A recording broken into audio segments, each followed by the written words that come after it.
So we're taking out a bond for all but 2.4 million. We're going to use the capital reserve for that. But what plans or discussion is in place to rebuild the capital reserve? And like, are we going to get? Is the town going to get hit with a tax to rebuild the capital reserve?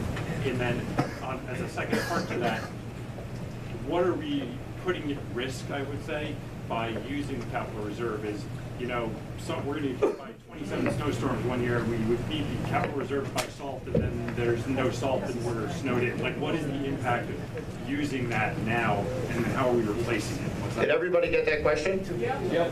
Okay, so the first part of that question is, what is the impact of using the $2.4 million towards this build?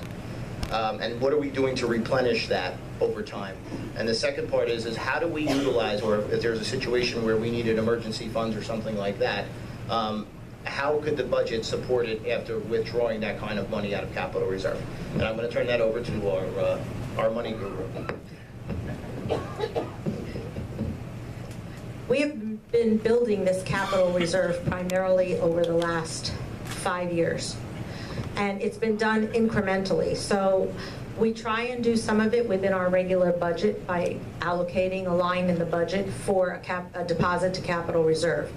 And then at the end of each school year, depending upon how frugal we have been, and if you speak to any of our administrators here, they will tell you that I do ask a lot of questions when they want to make purchases and they have to make a lot of justifications. And there are times when I tell them no, but it's for a good reason. So it's really a matter of watching the dollars and making sure that we have it there. So as we've been diligently building our capital reserve, there are restrictions on what you can use that money for. And you can't just use it to pay for a snowstorm that you have that year. That has to come out of your regular budget.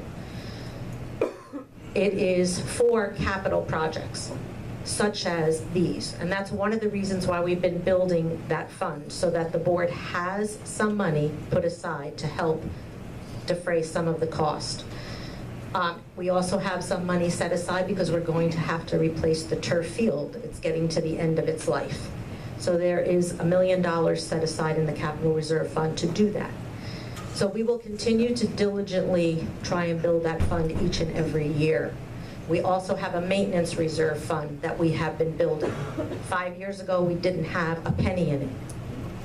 So we now have close to $500,000, and that's to be used for, we use that money to redo the parking lot here at Radcliffe School. We're going to be fixing the steps in front of Lincoln School, and it's for those types of projects. So we have projects that we can put into the budget, but then we set aside extra funds to be able to do all of those types of things. Yes. Right.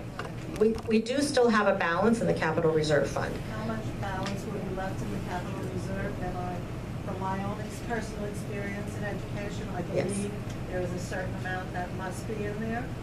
You don't have to have a capital reserve fund. There is a limit as to how much you can put in, but you don't have to have one. And believe me, there are a lot of school districts that don't. When I first came here, we had $129,000. We currently have a little over $4 million. So we take out the 2.4, you take the $1 million that we're setting aside for the turf field, and we will have about anywhere from $750,000 to $1 million left of that money, and continue to build to maintain that. Well, there is that chance. One year the governor did come and take them. So Dr. Glazer said if you don't use it, you could lose it. And that's true. One year the governor decided he was going to tap into the reserves that every school district set aside, and he took back 25% of that money and said, well, you have to use that because I'm shortchanging your state aid. And that's something that I know from, there's been a lot of conversation happening in Trenton about the possibility of that happening again. So it is even more important that we allocate those funds and make sure that we try and secure them so that they can be used for what we need to do here in the district.